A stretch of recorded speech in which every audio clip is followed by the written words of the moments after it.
ಇನ್ನು ಎಸ್ಐಆರ್ ಅನ್ನು ಸ್ಥಗಿತ ಮಾಡೋದಿದೆಯಲ್ಲ, ಇದು ನಮ್ಮ ಡ್ಯೂಟಿ ಅಲ್ಲ ಅಂತ ಹೇಳಿ ಬೆಂಗಳೂರಿನಲ್ಲಿ ಮುಖ್ಯಮಂತ್ರಿ ಡಿಕೆ ಶಿವಕುಮಾರ್ ಅವರು ಹೇಳಿಕೆಯನ್ನ ಕೊಟ್ಟಿದ್ದಾರೆ. ಅವರದ್ದು ಎಲುಬಿಲ್ಲದ ನಾಲಿಗೆ, ಟೀಕೆಗಳನ್ನ ಮಾಡಲಿ ಬಿಡಿ ಎಂದಿದ್ದಾರೆ. ನಾವು ಕರ್ನಾಟಕ ಒಂದು ಮಾಡಲು ಇವತ್ತು ನಾವು ಏನು ಅಡ್ವರ್ಟೈಸ್ಮೆಂಟ್ ಏನು ಕೊಟ್ಟಿದ್ದೀವಿ, ಏನು ನಾವು ಜನರಿಗೆ ಜಾಗೃತಿ ಮೂಡಿಸ್ತಾ ಇದ್ದೀವಿ, ಇದು ನನ್ನ ವೈಯಕ್ತಿಕವಾದ ವಿಚಾರ ಇಲ್ಲ.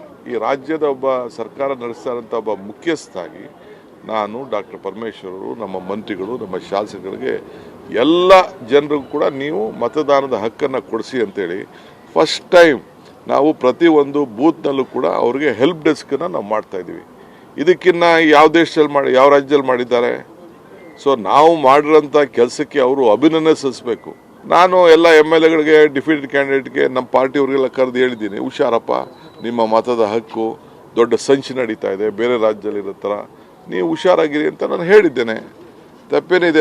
ಇದು ನನ್ನ ಡ್ಯೂಟಿ ಅಲ್ವಾ? ನಿಮ್ಮ ಓಟ್ ಉಳಿಸೋವಂಥದ್ದು ಡ್ಯೂಟಿ ಅಲ್ವಾ? ನಿಮ್ಮ ರಕ್ಷಣೆ ಮಾಡಬೇಕಾದಂಥ ಡ್ಯೂಟಿ ಅಲ್ವಾ?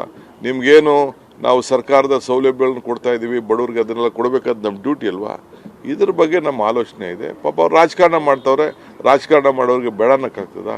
ಟೀಕೆ ಮಾಡ್ತಾ ಇದ್ದಾರೆ, ಟೀಕೆ ಮಾಡೋರಿಗೆ ಬೇಡನಕ್ಕಾಗ್ತದ? ಎಲುಬಿಲ್ಲ ನಾಲಿಗೆ ಮಾಡಲಿ. ನಾನು ಹೇಳಿದ್ದೇನೆ ಹಿಂದೆ, ಟೀಕೆಗಳೆಲ್ಲ ಸಾಯ್ತವೆ, ನಮ್ಮ ಕೆಲಸಗಳು ಉಳಿತವೆ ಅಂತ. ಸೊ ಅವ್ರು ಮಾಡೋಂಥ ಟೀಕೆಗಳ ಸತ್ತೋಗ್ತವೆ, ನಾವು ಮಾಡೋಂಥ ಕೆಲಸ ಉಳಿತದೆ. ಈ ರಾಜ್ಯದ ಮತದಾರರಿಗೆ ಎಲ್ಲರೂ ಕೂಡ ಹಕ್ಕನ್ನು ಕೊಡಬೇಕು ಅನ್ನೋದು ನಮ್ಮ ಸರ್ಕಾರದ ಏನು. ನಾವು ಇದನ್ನು ನಮ್ಮದೇ ಆದಂಥ ವಿರೋಧ ಇದ್ರೂ ಕೂಡ ನಾವು ಇದಕ್ಕೆ ಗೌರವ ಕೊಡಬೇಕು ಅಂತೇಳಿ ಸಂವಿಧಾನದಲ್ಲಿ ರಕ್ಷಣೆ ಮತದಾನದ ಹಕ್ಕನ್ನು ಪ್ರತಿಯೊಬ್ಬರು ಕೂಡ. ಇನ್ನು ಎಸ್ಐಆರ್ ಪ್ರಕ್ರಿಯೆ ಸಂಬಂಧ ಲೋಪದೋಷಗಳಾಗಿದೆ ಅಂತ ಹೇಳಿ ದೂರನ್ನು ಕೊಟ್ಟಂತಹ ಬಿಜೆಪಿಯ ದೂರಿನ ಬಗ್ಗೆ ಗೃಹ ಸಚಿವ ಪ್ರಿಯಾಂಕ್ ಖರ್ಗೆ ಅವರು ಮಾತನಾಡಿದ್ದಾರೆ. ಬಿಜೆಪಿ ದೂರು ಕೊಡೋದೇ ಒಂದು ನಾಟಕ ಅಂತ ಟೀಕೆ ಮಾಡಿದ್ದಾರೆ. ಬಿಜೆಪಿಯವರು ಇದು ಸ್ಟ್ಯಾಂಡರ್ಡ್ ಆಪರೇಟಿಂಗ್ ಪ್ರೊಸೀಜರ್. ವೆಸ್ಟ್ ಬೆಂಗಾಲ್ನಲ್ಲೂ ಕೂಡ ಈ ಪ್ರಕ್ರಿಯೆ ಪ್ರಾರಂಭ ಆದಾಗ ಪ್ರತಿಭಟನೆ ಮಾಡಿದ ಯಾವ ಪಾರ್ಟಿ ಹೇಳಿ? ಬಿಜೆಪಿಯವರೇ. ಸುಮ್ಮನೆ ಪ್ರತಿಭಟನೆ ಮಾಡ್ದಂಗೆ ತೋರಿಸ್ಬೇಕು, ಹೋಗಿ ದೂರು ಕೊಟ್ಟಂಗೆ ಇರಬೇಕು, ಮ್ಯಾಚ್ ಫಿಕ್ಸಿಂಗ್ ಆಗಬೇಕು, ಎಲ್ಲರಿಗೂ ಹೊರಗಿಡಬೇಕು ಅಷ್ಟೇ. ನೀವು ನೋಡಿ, West Bengal is a classic playbook. ಅಲ್ಲೂ ಅವರೇ ಪ್ರೊಟೆಸ್ಟ್ ಮಾಡಿದ್ದು.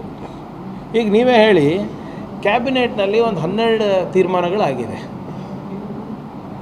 ಈ SIR ಪ್ರಕ್ರಿಯೆಯಲ್ಲಿ ಇರುವಂಥ ಲೋಪಗಳನ್ನು ಭಾಳ ವೈಜ್ಞಾನಿಕವಾಗಿ, ಭಾಳ ಲಾಜಿಕಲಿ, ಸಂವಿಧಾನಿಕವಾಗಿ ನಾವು ಅವರಿಗೆ ಕೆಲವು ಸಲಹೆ ಮತ್ತು ಪ್ರಶ್ನೆಗಳನ್ನು ಕೇಳಿದ್ದೀವಿ. ಯಾರು?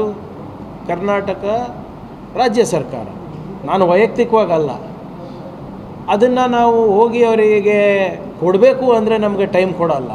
ವಿರೋಧ ಪಕ್ಷದವ್ರಿಗೆ ಕೊಡ್ತಾರೆ ಅಂದರೆ ಏನರ್ಥ? ಯಾರ ಕೈಗೊಂಬೆ ಇವರು? ಇಡೀ ವ್ಯವಸ್ಥೆಯನ್ನು